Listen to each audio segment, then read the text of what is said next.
간혹 하나님께서 지극히 높은 곳에 거하시고 우리와 너무 동떨어진 나머지 우리 사람들의 인간들의 고통을 멀리서 지켜보는 그런 구경꾼쯤으로 오해하고 착각할 때도 있습니다. 또 어떤 분들은 하나님께서 거룩하신 분이기 때문에 우리같이 천하고 연약한 인간들 세상에 개입하실까, 깊이 관여하실까라는 의문을 가지신 분도 간혹 계실 수 있습니다. 심지어 어떤 분들은 하나님께서 인간의 고통을 방관하고 즐기시는 분은 아니냐, 그렇게 생각하시는 분도 간혹 계실지 모르겠습니다. 이에 대해서 여러분들은 어떻게 생각하십니까? 하나님 정말 그런 분이실까요? 오늘 말씀을 통해서 이런 오해가 해소될 뿐만 아니라 우리와 함께 하시는 하나님을 더 가까이 느끼고 또 주님께 더 확신을 가지고 나아가는 시간 되기를 소망합니다.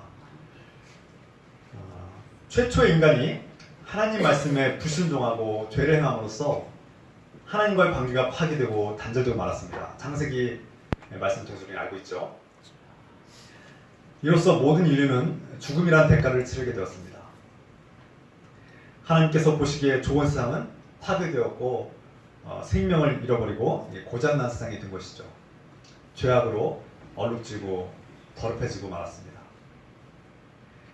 이후에 인간은 끊임없이 이기심과 두려움 속에서 서로 싸우고 죽이고 전쟁을 벌이는 그런 역사를 반복해왔죠.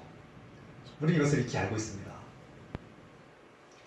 하나님의 약속을 받은 아브라함과 그의 후손들은 하나님께서 가나안 땅에서 복을 주시겠다고 약속하셨는데 가나안 땅에서 번영하리라, 민족을 이루라 하셨던 그 말씀을 잊어버린 채 가뭄과 기근을 피해서 이집트에 기생하며 살던 이 아브라함의 후손들은 어느 순간부터 하나님께서 약속하신 그 가나안 땅을 잊어버린 채 살고 말았습니다.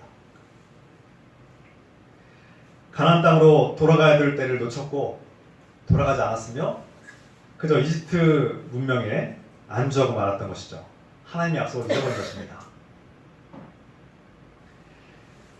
그러자 훗날 이집트 왕 바로는 이 히브리 백성들, 이스라엘 백성들을 노예로 삼고 말았죠.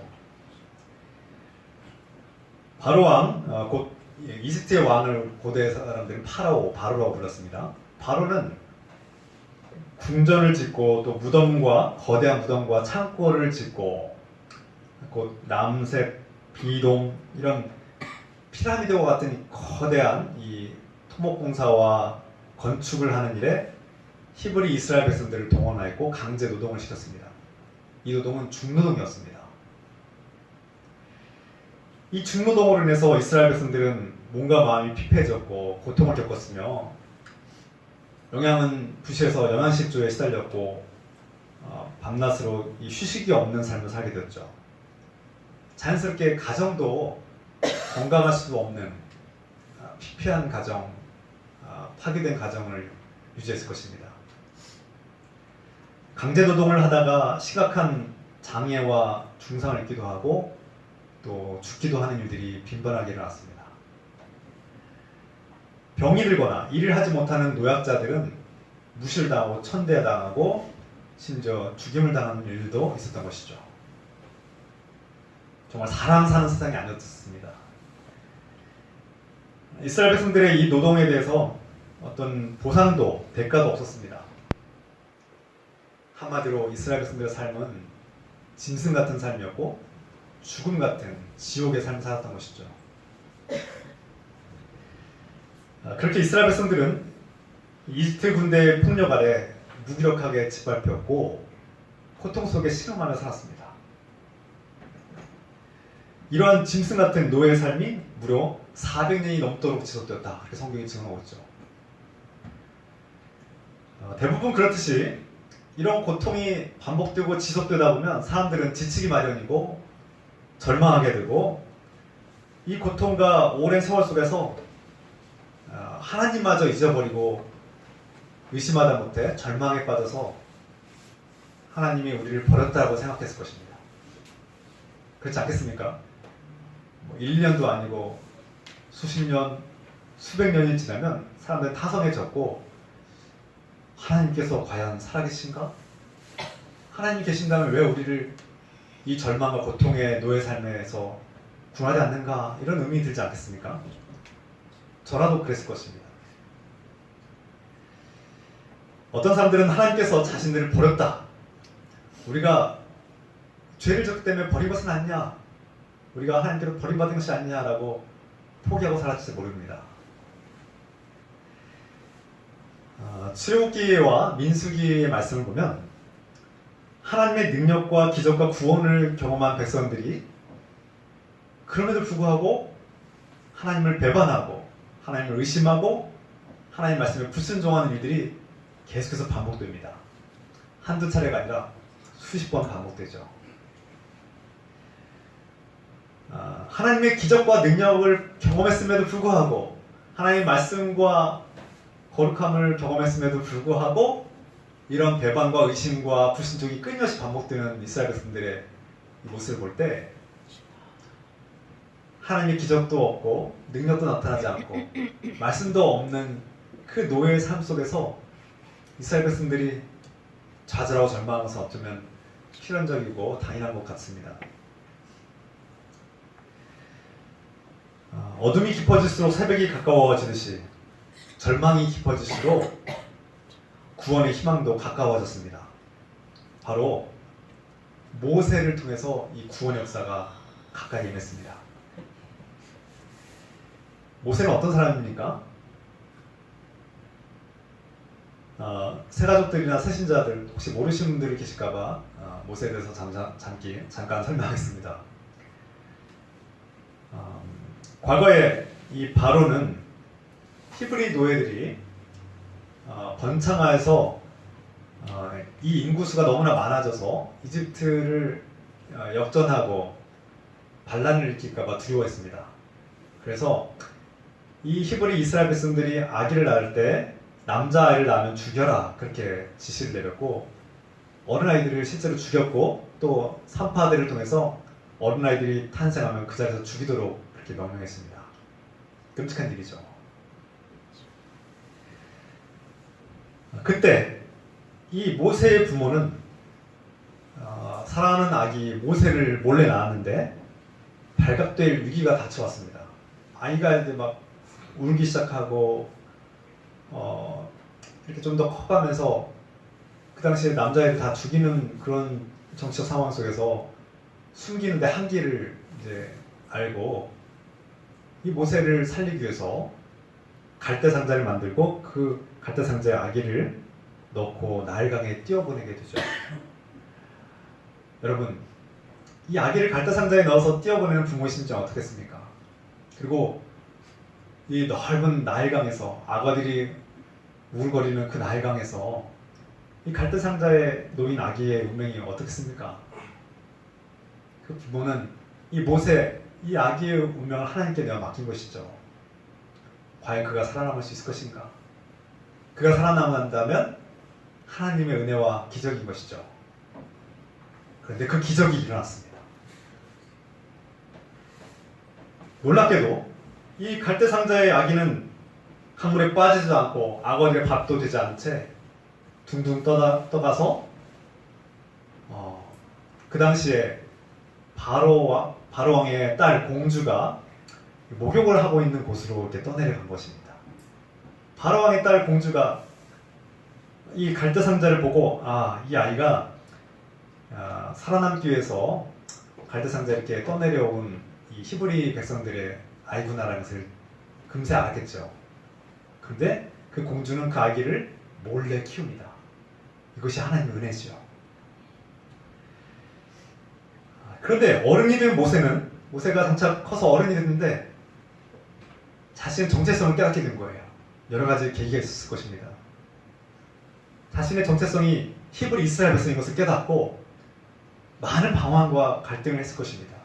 자신의 삶과 배경은 이집트 왕궁이었지만 자신의 본질, 자신의 핏줄은 히브리 이스라엘 백성이라는 것을 알았을 때 얼마나 방황하고 또 고통스러워하며 갈등했겠습니까? 그 모세는 어느 날 동족인 히브리 백성들이 괴롭힘을 당한 것을 보았습니다. 이집트 감독이 그들을 몹시 때리고 괴롭히는 것을 보고 너무나 분노한 나머지 그 감정이 얼마나 크고 강렬했으면 그 감정을 주체하지 못한 나머지 이집트 감독관을 쳐 죽였다. 여러분, 얼마나 강력한 분노를 가졌으면 사람을 쳐 죽일 수 있습니까? 모세가 그런 사람이었습니다.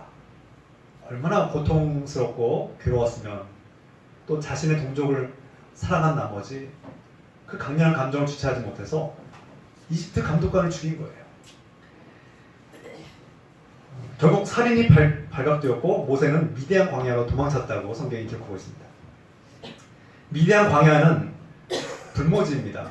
그곳에서 미디안 족속을 만나서 미디안 족속에서 한 여자와 만나서 결혼을 하고 그렇게 자녀를 낳고 또 가족을 맺죠. 모세의 아내가 이제 시보라 우리가 알고 있죠. 그런데 어느 날 미디안 광야에서 양을 치고 살아가던 이 모세에게 하나님께서 나타나십니다. 오늘 말씀에 기록된 산, 그 산이 어딘지는 정확히 알 수 없지만 성경은 그 산이 신의 산이다, 호렙산이다 그렇게 말하기도 합니다. 하여튼 그 산에서 하나님의 음성을 듣죠. 떨기나무에서 불꽃으로 나타나신 하나님을 발견하고 다가간 모세는 그곳에서 하나님의 명령과 음성을 듣습니다. 오늘 본문의 말씀은 9절과 10절이죠. 지금도 이스라엘 자손이 부르짖는 소리가 나에게 들린다. 이집트 사람들이 그들을 학대하는 것도 보인다. 이제 나는 너를 바로에게 보내어 나의 백성 이스라엘 자손을 이집트에서 이끌어내게 하겠다. 오랫동안 침묵하시던 하나님께서 드디어 모세에게 말씀하신 것입니다.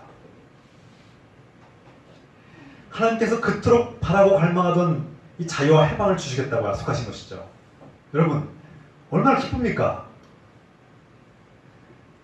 오랫동안 억압을 당하고 고통을 당하는 이 백성이 드디어 자유를 얻는구나. 기쁜 소식이죠. 감사한 일입니다. 기뻐서 춤이라도 춰야 되는 그런 상황이죠. 그런데 모세의 반응은 어떻습니까? 기뻐하지 않았다는 거예요. 적어도 그런 기쁨이 나타나지 않고 있어요.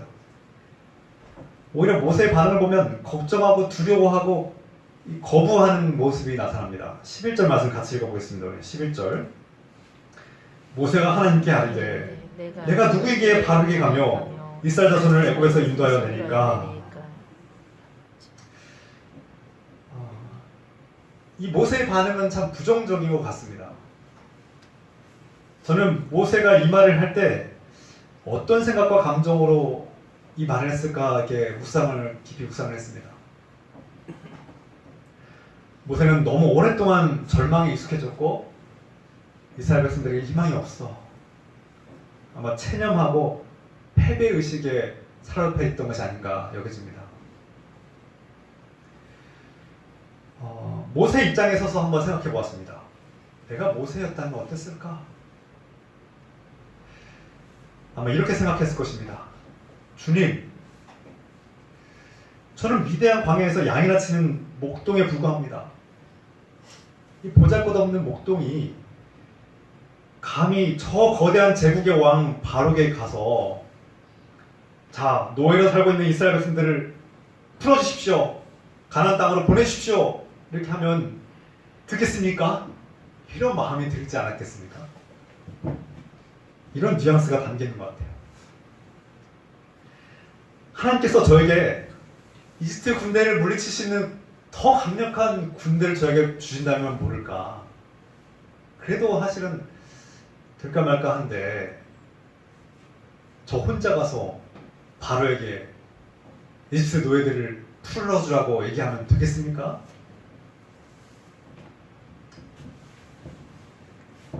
이집트 왕 바로가 그 이집트의 경제와 노동력을 감당하고 있는 이 노예들을 풀어줄 것이라고 생각하지 않았던 것이죠. 그것은 사실입니다. 현실이었습니다. 모세의 생각이 틀린 것은 아닐 거예요. 또한 그가 살인자의 죄목을 가지고 있는 나를 살려둘 리가 없다. 비록 수십 년이 지났지만 바로가 나를 죽일 가능성이 매우 크다라고 생각했던 것이죠. 그렇지 않겠습니까? 또 이스라엘 백성들이 모세가 누군데 그 말을 듣겠습니까? 노예들의 수장도 아닌데 이스라엘 히브리 백성들과는 거리가 먼 사람인데 갑자기 나타난 모세의 말을 듣겠습니까? 리더십이 없다는 거죠. 리더십의 부재. 그러니 현실적으로 볼 때 모세가 생각한다면 도무지 이스라엘 백성들을 구원할 방법이 없어 보입니다. 절망적이죠. 만약에 기적 같은 일이 나서 이스라엘 백성들이 광야로 이집트를 탈출한다고 할지라도 그들을 그 수많은 수십만 명의 인원들을 광야에서 어떻게 먹이고 그 많은 물을 어떻게 먹이며 그들을 가나안 땅까지 어떻게 이끌 수 있단 말인가? 여러분 그런 생각 해본 적 없습니까? 쉬운 일이 아닙니다. 여러분 수십 명 이렇게 데리고 어디 먼 여행을 가는 것도 결코 쉬운 일이 아닐 텐데 수십만 명의 그 노예들을 이끌고 광야를 지나서 가나안 땅에 간다는 것. 또 가나안 땅이 비어 있습니까? 아니죠. 거기에 원주민들, 가나안 족속들이 살고 있죠. 그들이 순수히 땅을 내어주겠습니까? 이런 수많은 현실적인 문제들은 모세에게 더 큰 절망을 안겨줬을 것입니다. 제가 모세였다면 그런 생각을 했을 것 같아요. 모세는 아직도 하나님이 누구신지 몰랐습니다. 하나님이 어떠한 능력을 가진 분인지 아직 모르고 있어요. 아직 하나님이 만물을 창조하신 하나님으로 느껴지지 않는 거예요. 경험되지 않는 거예요. 여러분은 어떻습니까?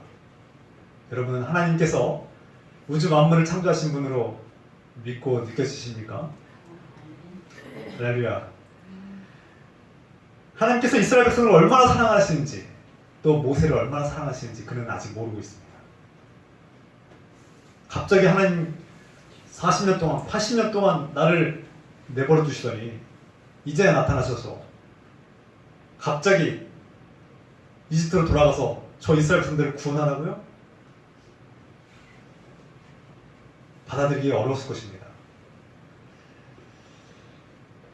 그때 하나님께서 모세에게 대답합니다. 12절 말씀 같이 읽겠습니다. 12절 하나님이 이르시되 내가 반드시 너와 함께 있으리라.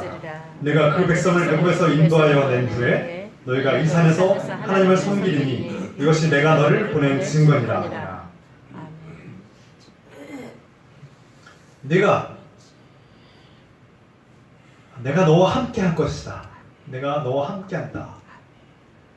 내가 이집트에서 이 백성들을 끌어낸 다음에 이 산에서 나를 만난 이 산에서 모든 백성과 함께 예배드릴 것이다. 그것이 증거다. 증표다. 그렇습니다. 하나님은 모세가 태어나기 전부터 그가 창조되기 이전부터 그와 함께 하셨고 그를 사랑하셨습니다. 아멘입니까? 바로의 군대로부터 그를 지켜주셨고 원수의 궁전에서 살아가셨으며 그 광야에서 함께 하시고 돌보셨던 것입니다. 하나님은 한 번도 모세를 버린 적이 없었습니다. 처음부터 끝까지 늘 함께 하셨죠. 모세뿐만 아니라 노예로 살고 있는 이스라엘 백성과도 항상 함께 하셨습니다. 하나님은 한 번도 결코 이스라엘 백성을 버리지 않으셨습니다. 또한 하나님은 택하신 이스라엘 백성이 억압당하고 고통당하고 폭력을 당하는 그 괴롭힘과 학대를 당하는 그 고통을 들으시고 보셨다고 말씀하고 있습니다. 하나님께서 이스라엘 백성의 고통을 들으셨다, 보셨다라고 말씀하는 이 성경의 표현은 그저 멀리서 아무런 감정도 없이 그저 지켜보고 관망했다, 방관했다 그런 뜻이 아닙니다. 하나님은 멀리서 지켜보는 구경꾼이 아닙니다. 하나님께서는 택하신 백성의 고통을 드시고 보셨다. 곧 함께 아파하시고 함께 고통을 느끼시며 함께 괴로워하셨다는 뜻을 의미하고 있습니다. 하나님은 지금도 저와 여러분들의 고통과 슬픔을, 아픔과 상처를 지켜보고 계시며 들으시며 우리의 간과 기도를 들으십니다. 할렐루야. 마치 부모가 자녀의 고통을 바라볼 때의 모습과 비슷합니다. 우리가 사랑하는 자녀들이 아프고 병들어서 고통당할 때, 어떤 실패와 고통으로부터 괴로워할 때 어떻습니까? 우리의 마음이, 부모의 마음은 너무나 고통스럽죠. 우리 자녀들이 크게 아프면 차라리 내가 아팠으면, 내 자녀의 고통을 바라보는 부모는 너무나 아프고 고통스럽습니다. 차라리 내가 아팠으면 좋겠다고 생각할 정도죠. 하나님은 어떻습니까? 우리 하나님 아버지는 자녀들이 우리가 아프고 고통스러워할 때 더 아파하고 더 괴로워한다는 거예요. 이것이 하나님 아버지의 마음입니다. 우리가 낱낱이 다 기도하지 못하더라도 이미 우리의 마음을 다 아시고, 우리가 무엇 때문에 고통하고 괴로워하며 슬퍼하며 걱정하며 두려워하는지를 이미 다 아시는 하나님, 그 하나님께 나아가십시오. 하나님은 그런 분입니다. 하나님은 우리와 함께 아파하고 우리와 함께 고통을 겪는 그런 아버지의 하나님이십니다. 그리고 하나님은 자신의 백성들과 자녀들을 고통에서 즉각 구원하기를 원하십니다. 그런데 그것이 현실에서 곧바로 이루어지지 않는 이유는 무엇입니까? 이스라엘 백성들이 하나님을 믿지 않기 때문이며 불신하기 때문입니다. 하나님 말씀을 순종하지 않기 때문에, 하나님과의 관계가 단절되었기 때문에, 이 죄의 문제가 해결되지 않았기 때문에 그들은 하나님의 구원의 은총을 곧바로 받지 못하는 것입니다. 하나님께서는 우리의 가족들과 우리 형제들과 이웃들을 지금도 구원하기를 원하십니다. 그런데 그 구원이 내 문제입니까? 아닙니다. 하나님께서는 그들을 구원하기를 원하세요. 사랑하고 계세요. 근데 그들이 하나님을 외면하기 때문에, 하나님 말씀을 거부하기 때문에, 그들이 하나님으로부터 뒤돌아섰기 때문에 구원받지 못하는 것입니다. 하나님의 능력이 없어서도 아니요, 사랑하지 않기 때문도 아니요, 다른 이유가 아니라 우리의 문제라는 것이죠. 지금도 하나님은 우리의 믿음 없음과 불순종과 우리의 죄악을 참고, 오래 참고 기다리고 계십니다. 인내하고 계십니다. 하나님께서 지금 이 순간에도 모세가 하나님 말씀을 믿지 못하고 전능하신 하나님을 신뢰하지 못하고 주의 말씀에 거역하고 불순종하는 이 모세를 오래 참고 인내하신 것처럼 80년이 넘도록 기다리신 하나님은 여전히 모세의 연약함과 그의 불순종을 참고 인내하시고 계십니다. 이처럼 하나님은 오늘 자녀로 택하시고 부신 저와 여러분들의 고통을 듣고 보고 계시며 우리의 연약함과 죄악을 인내하고 계십니다. 그리고 우리의 상처와 아픔과 고통을 바라보면서 슬퍼하고 괴로워하며 함께 아파하고 계십니다. 여러분들을 위해서 눈물을 흘리며 기도하는 성령님을 느끼시길 소망합니다.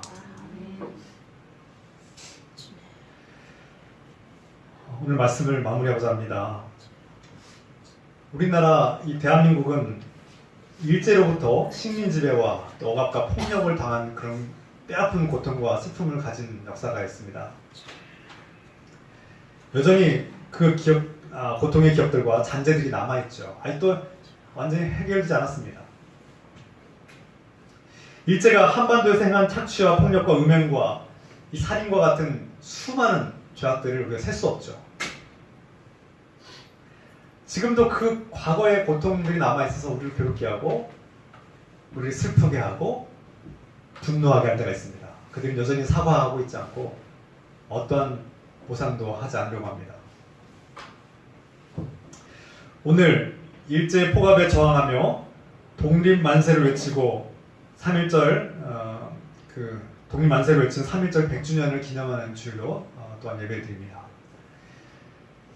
우리나라 백성이 일제 폭력과 학대와 고통을 당할 때 하나님을 의지하고 기도하면서 이 나라의 독립과 해방과 자유를 갈구하면서 독립만세를 외친 우리 선열들과 우리 그리스도인들이 있었습니다. 우리가 그들을 기억하고 감사합시다. 우리 독립운동가들 중에는 그리스도인들이 많이 있었습니다. 그들은 이 나라가 하나님의 은혜로 구원되고 해방되고 자유롭기를 간절히 소망하며 싸우고 피를 흘렸습니다. 안중근, 유관순, 윤봉길, 김구, 윤동주, 이육사, 이인영, 홍범도, 김좌진, 양세봉, 김마리아, 신돌석, 최재형, 조소왕, 남자연, 셀 수 없이 많습니다. 이름도 없이 빛도 없이 피와 땀을 흘리며 일제의 폭거와 폭력에 투쟁하고 항거한 우리 많은 우리 일꾼들과 투사들을 기억합니다. 이스라엘 백성들이 성경을 통해서 증언하듯이 자신들을 사랑하시고 구원해 주시고 해방을 주신 하나님께 감사하고 찬양하듯이 우리도 이 바로와 같이 이집트와 같이 이 나라를 집어삼키고 폭력으로 착취하고 억압한 그 일제의 그 폭력과 비극에 우리가 비극을 생각할 때 이 나라가 해방과 자유를 얻은 것은 하나님의 은혜임을 깨닫고 감사합시다. 우리가 오늘날 이렇게 자유를 얻고 평화를 누리시는 것이 하나님의 은혜가 아니면 무엇이겠습니까? 이스라엘 백성들이 기적의 날, 그 구원의 날, 해방과 자유의 날, 그 출애굽의 날을 영원히 기억하라고 선포한 것처럼 우리도 3.1절 독립만세를 외친 그 놀라운 정신과 그날의 독립만세를 우리가 기억하면서 감사하며 나아갑시다. 이 땅에 학대와 억압과 고통을 불쌍히 여기시고 함께 아파하시면서 이 나라가 자유하고 이 민족이 해방되고 구원을 얻기까지 함께 해주신 주님께 감사하며 찬양합시다. 나아가서 하나님은 걱정과 근심과 두려움과 이 절망과 죽음의 권세 아래 마귀의 노예로 살아가던 우리를 자유케 하기 위해서 이 땅에 오셨고 십자가에서 못 박혀 죽기까지 우리 대신 죽음으로 말미암아 마귀의 권세로부터 죽음의 권세로부터 우리에게 자유를 주셨습니다. 할렐루야.